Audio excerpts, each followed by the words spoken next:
but he doesn't read the translation. And that struck me a little bit, that, we read the Quran, and the Quran it's so beautiful in so many aspects that even the reward comes from every which way, right? There's so many avenues to get reward. You get reward for every letter that you recite. You get reward for studying. If you're just learning how to read, you'll get rewarded. If you're struggling when you're learning how to read, you'll get twice a reward. If you read it properly, if you ponder upon it, you get a different reward. If you act on it, it's a different reward. And you have just a reward from all these different angles, right? But I feel like a lot of times we just get stuck on one. Like we're taught to read when we're younger, and we read it and that's good, and we kind of just stop there. And we don't take that next step. So what we're going to do today, the way we'll start is I'm going to ask everyone to take out their smartphones. Right? This is weird. Oh my God, I'm in a masjid. You can take out your phone.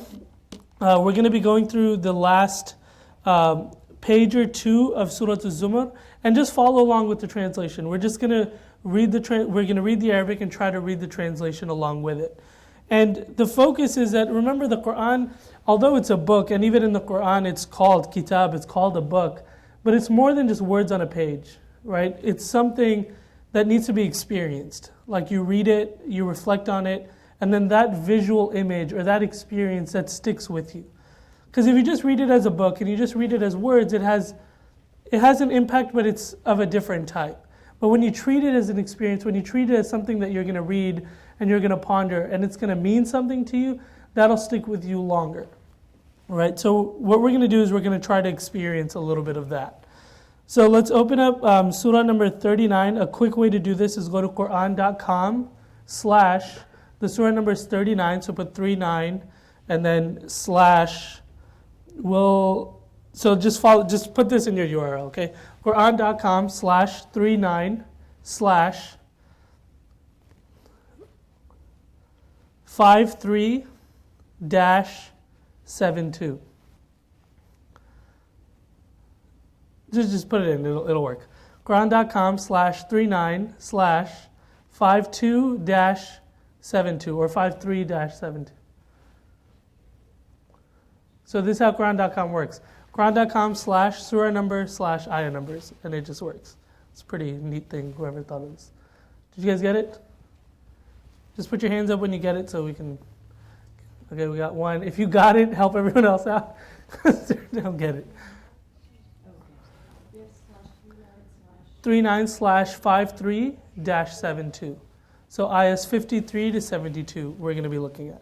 Got it? Got it? Loading? Gotcha. So there's so many of us trying to get in at once. It's like a stadium.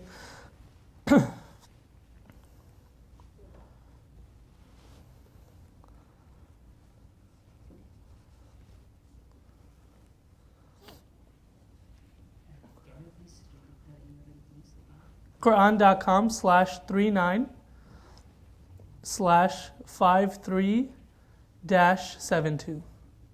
Okay. So that means we're looking at ayahs 53-72. And we're not going to go in order. We're going to start a little bit further down.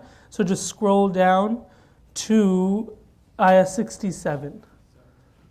So just scroll down. We'll come back to 53, but just scroll down and you should get to 67. Now, what we want to look at, so we said we want to experience the Quran, right? Like we want to have some kind of connection. We want to feel something. So one thing is we're going to try to go through different emotions that you might feel or different emotions that the Quran evokes from us. Sometimes it evokes fear. Sometimes it evokes worry and regret. And sometimes it evokes happiness and joy and gratitude. Sometimes there's a hopeful message, right? So we're going to go through... We're going to experience a couple of different emotions in this passage. So we're going to start with ayah number 67. Everyone there? Kind of? Yes? It's like when we need it. Don't those who have studied Islam, don't those who studied for 20 years ponder upon it. No, that's a duty upon all of us. We all have to ponder. We all have to reflect. But our limit, the only caution that I'll say, is that we just have to be afraid of speaking on behalf of Allah. We have to be afraid of speaking on behalf of Allah. When I say that, you might be like, I would never do that. Are you crazy? Like, I would never do that. And it's right, you wouldn't. But what's the only way that might happen is you might say, or you might hear someone say, this ayah it means this. That's the only thing you can't say. Because that ayah might not mean that. However, you could say, for me, this ayah impacted me in this way. This ayah, to me, it means this, that's a reflection. Right? You see, it's a very subtle difference. Do you understand the difference? When I say that this ayah, to me, it means this, that's a reflection, and that's a duty upon all of us. But we cannot say, and we should not say, we should avoid saying that this ayah, it means this and only this. That's something that's not on us. That's not our duty. We're not doing that. We're going to leave that to the scholars. We're going to leave that to the scholars. They can say what this ayah means, what this word means. We don't have to worry about that. I just have to worry about, I have a relationship with this book. This book affects me. It guides me. It's something I rely on and I lean on. And each ayah can have a different meaning for you and a different meaning for you, and that's fine. But that doesn't mean that because this ayah means this to me, that I say, this is what this ayah means. It seems pretty obvious, right? It's not too difficult. We leave that to the scholars. And if you ever talk to a scholar and you say, and you talk about this, speaking authoritatively of the Quran, that's probably the thing they're most afraid of. Like when we're in class and Shaykh Abdul Nasser, he has to say, he'll hesitate for like 6 minutes. I'm like, okay, just say it. He's like, I don't really want to say it. Come on, just say it. Come on, just tell us. He's like, all right, in my opinion, this means this. He's very reluctant to say it. Very reluctant. It's one of the most difficult things for them to do, is to say, yes, this ayah means this. It's a huge burden. It's a huge task. That's not what our role is. We're not trying to do that. We're just trying to read the Quran. We're trying to reflect. We're trying to say, this ayah, to me, it had this impact. I felt this. I was moved in this way. When this happened in my life, I thought of that ayah. There's nothing wrong with that. That's what we're encouraged to do. That's what we're told to do by Allah. We have to think about the Quran. We have to ponder upon the Quran. And don't be afraid of speaking authoritatively, because I think no one will do that.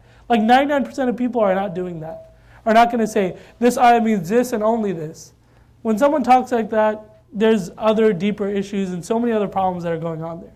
But for all of us, we need to be able to read the Quran. We need to be able to reflect and ponder and say, this is what it means to me. What does it mean to you? Oh, that's what it means to you. Cool. I don't have to impose my reflection on someone else. It's a personal thing. It's a personal thing that I have with my relationship with the Quran and with my relationship with Allah subhanahu wa ta'ala. Any questions?